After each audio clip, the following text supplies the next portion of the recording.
Let's talk about one of the most powerful tools in communication, but one that honestly gets overlooked all the time: the paragraph. Now, if you can master this, it's not just about writing better essays, it's about making any idea you have totally clear, super persuasive, and just memorable.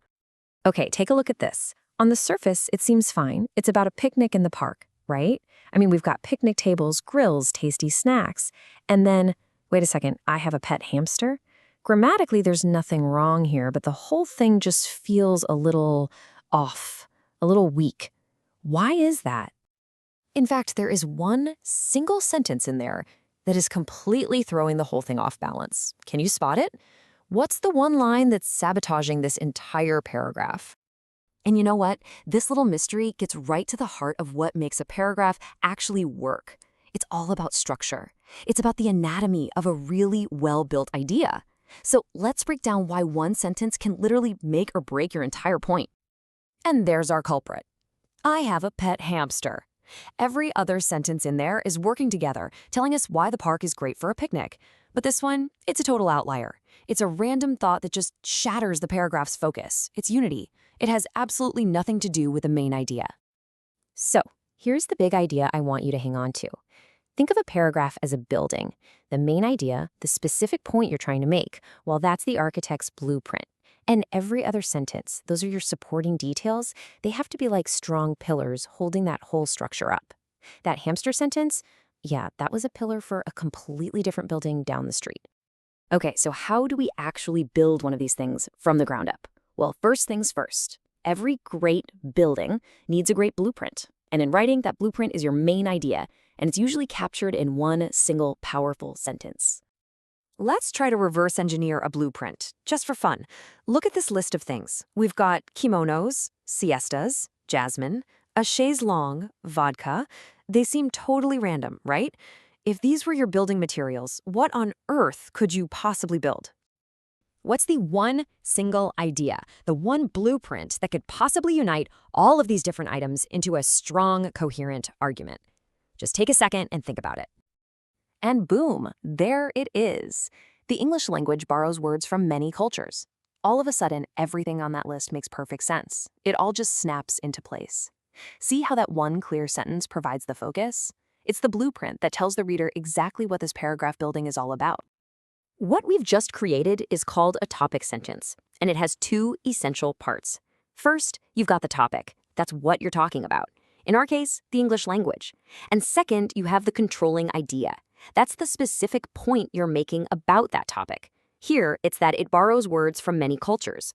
Your topic plus your controlling idea, that's your blueprint for a perfect paragraph. So, once you've got that solid blueprint, it's time to actually start building. And to do that, you're going to need some pillars. You need strong, reliable pillars that are going to hold up your main idea and prove to your reader that your building is sound. And these are your supporting details. Now, these aren't just random sentences you toss in. They are your evidence. They're the facts, the examples, the descriptions that directly prove your topic sentence is true. They're the things that answer the questions who, what, when, where, why, and how. They're what give your building its strength and its stability. All right, time to put all this new knowledge to the test. Let's run a quick structural integrity test, shall we? I'm going to show you a couple of paragraphs, and your job is to check the pillars and make sure they're holding up the right building. Okay, first up, the tundra. This paragraph gives us a few facts about the climate and the life you'd find there. Now, let's imagine our main idea, our topic sentence, is something like, animals in the tundra are well prepared for its harsh environment. So with that main idea in mind, which of these sentences is the absolute strongest pillar? Which one provides the most direct, solid evidence to support the specific idea that animals are prepared for the tundra's tough environment? And the answer is D. The sentence about thick fur is by far the strongest pillar, and here's why that's so important. The other sentences describe the challenges of the tundra, right? The cold, the poor soil, but the detail about thick fur gives us concrete proof of the solution animals have. It's a direct pillar holding up the idea that they're prepared. Let's try one more. This paragraph is all about fishing bait. The main idea is simply that people use different kinds. So go ahead and read through the sentences. I promise you, there's another one of those hamster sentences in there. a pillar that just doesn't belong. So which one is it? Which sentence is the weak, wobbly pillar that's threatening the structural integrity of this entire paragraph? Which one needs to go? Yup, you got it. The weak pillar here is C. Fishing can be a difficult task. See, the blueprint for this paragraph is about the types of bait people use. That sentence is an opinion about the activity of fishing itself. That's a completely different blueprint. If you take it out, the paragraph instantly becomes so much stronger and more focused. So, why have we spent all this time talking about blueprints and pillars?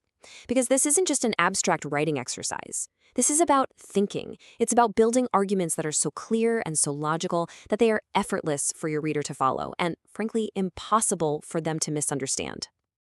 Look, here's the